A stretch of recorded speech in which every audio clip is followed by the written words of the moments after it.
Well, good afternoon, folks. It's Friday. That means it's the weekend, for those people that didn't realise that. So it's going to be bikey weekend, I reckon. Weather's good.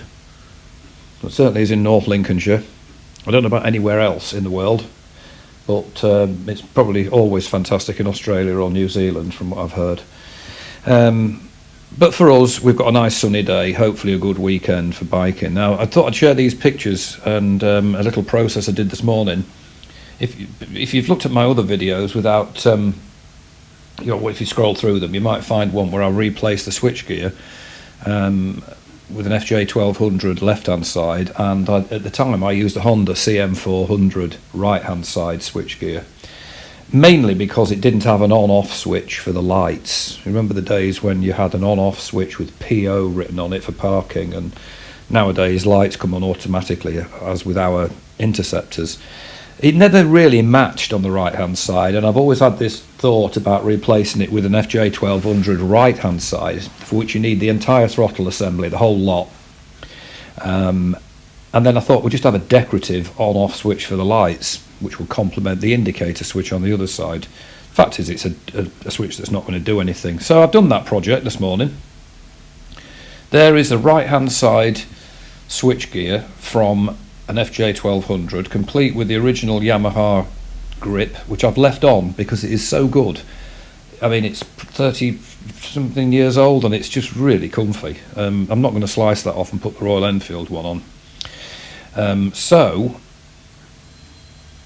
as you can see on the middle there, you've got the on-off switch for the lights. Now the actual innards of the switch I've removed the light switch itself, so that switch does nothing, and it's possible to glue that lever in position inside the switch with twin pack super glue or similar, so it doesn't actually move, it just sits there in the middle.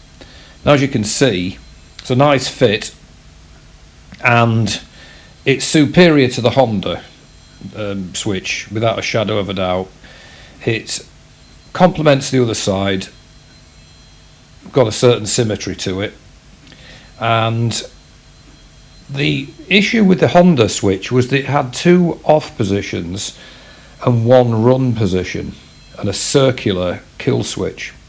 Now no amount of wiring changes made it operate properly, and the result was I always had two on positions and only one off position when I had the Honda one. So when it said run, the engine wouldn't work, and when it said off, the engine ran. And I didn't really, it was good, it worked, it took a bit of tweaking to make it work. So the FJ 1200 has got a simple on-off switch, two position switch, that's it. So it's at the moment it's in its run position.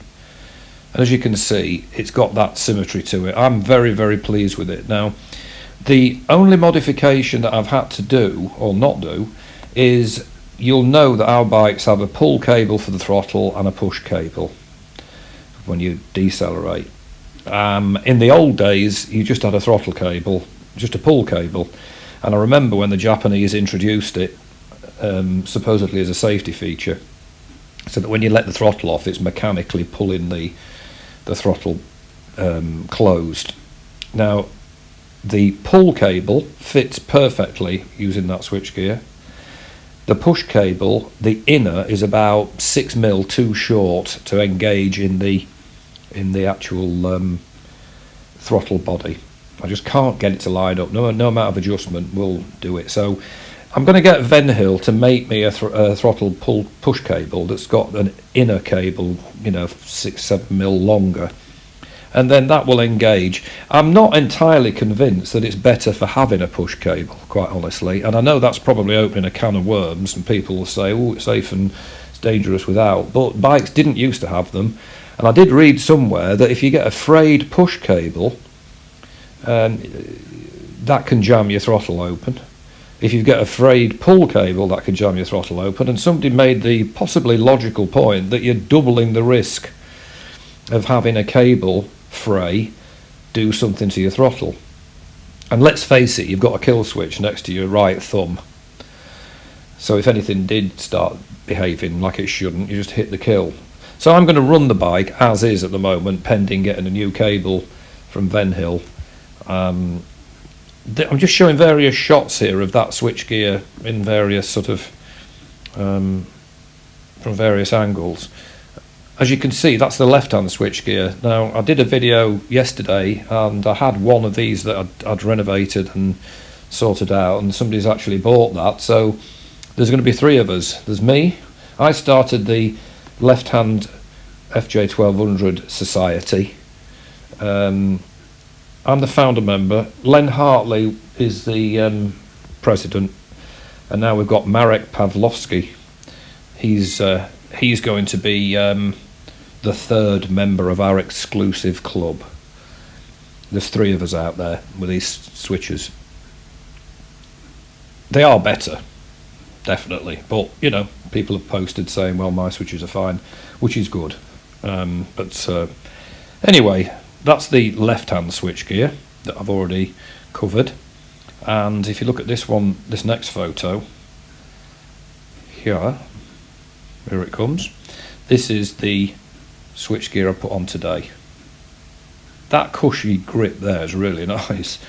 To be honest, I wouldn't mind finding the left-hand side one off an FJ1200. It's far better. Really, really comfy. So the modification, as I say, is not having a push cable. But I've noticed that the throttle spring on the body of the throttle is really strong. I mean, hellfire! It snaps back. And to be honest, I think my throttle, testing the bike today, snaps back faster than it did when it had the push cable on it, because the spring isn't hauling two cables about. It's just doing. So I think it's probably better myself. I mean, I'm sure somebody's going to disagree with me, and I'd welcome comments and an explanation as to why. But that throttle's a lot snappier today. Sorry, that's a bad choice of words. It's a lot more crisp without the push cable. So I'm no real concerns. As you can see there, you can see the fancy bar end mirrors, which are phenomenal, and the two lots of switchgear with that sort of common theme running across, angular. I love them, and I think I'm surprised at how easy the right hand side throttle side was. Actually, it's a 9-pin block connector. It goes straight into the existing wiring harness. I had a little bit of a mucking about trying to get my wires in the right position. I didn't in the first instance, and when I connected it up in the headlamp shell, absolutely nothing happened. I thought, oh god, I've blown the ECU, or I've checked all my fuses, and I thought, oh, what have you done? Why have you even thought about doing this? You may know that feeling. And then I thought, no, have a think. And I checked my notes where I'd written down what goes where on the terminal block, and realised I'd actually transposed a couple of cables or wires in the block. So I went from much wailing and gnashing of teeth to intense jubilation when I plugged it back in. Everything works. Really, really good. So there it is. There's the left-hand side with its horn, slidey switch for the indicators, and the dip switch, and in front of that is the headlamp flasher. And then today's little addition, I'm surprised how easy it was, actually. The only issue is that push cable, but I'm going to live without it. In fact, yeah, I'm going to get a Venhill cable made, but I'm going to run the bike without it. Live dangerously. Let's face it, if we're on bikes anyway, we are doing that to some extent, aren't we? So I think I could live without a push cable until Venhill come up with one. I'm going to post another video later on this afternoon about something I discovered during this project this morning, which I think is quite an issue. So if you can be bothered watching, I'll be posting a video later on which is pointing out something that I certainly think is not a good attribute of the bike. So wait for it, there'll be a video coming later on. So there it is, a final shot of the switchgear with the frozen in middle position light switch. I can live with that. I'm very, very pleased with it. So it doesn't interfere with the bar end mirrors. Everything on it works properly. It twists nicely. And here is a picture of the actual pull cable which goes straight into the threaded hole in the casting there. Now that pull cable on the Royal Enfield isn't threaded, it just has a shoulder on it, and on the Royal Enfield it's held in by a little clamp. Now because that casting there is a lot chunkier and there's a lot more of it, and it's threaded, and I couldn't get the cable to go in, so I drilled it with an 8mm drill bit, took the thread out, and that sits in there. It doesn't even need a clamp. It's absolutely rock solid because it's sitting in a much longer, thicker bit of aluminium, so it just goes straight in. It can move, side to side if necessary, but it doesn't. It's just straight in there. I just removed the threads. That's all I needed to do, and off in it went, and the shoulder sits where it should do. It's possible to put a clamp on it by modifying the Royal Enfield one, but at this stage I'm not going to do that because it's just not necessary. So here we are. There's a little shot outside the garage. It's got a certain look. I'm much happier with it. So it's a modification that I think is well worth doing. I'm going to try and source another throttle tube assembly. It's no good having just the switch. You've got to have the tube as well. And there you go. So I hope that's been of interest to at least one person on the entire of the earth. And as I say, if anything were to go wrong with it, I'd post straight away and say, look, forget it, it's rubbish. But no, I think it's really nice, and it's very, very crisp, is that throttle. So there you have it. I'll post later on this afternoon my little discovery when doing this project this morning.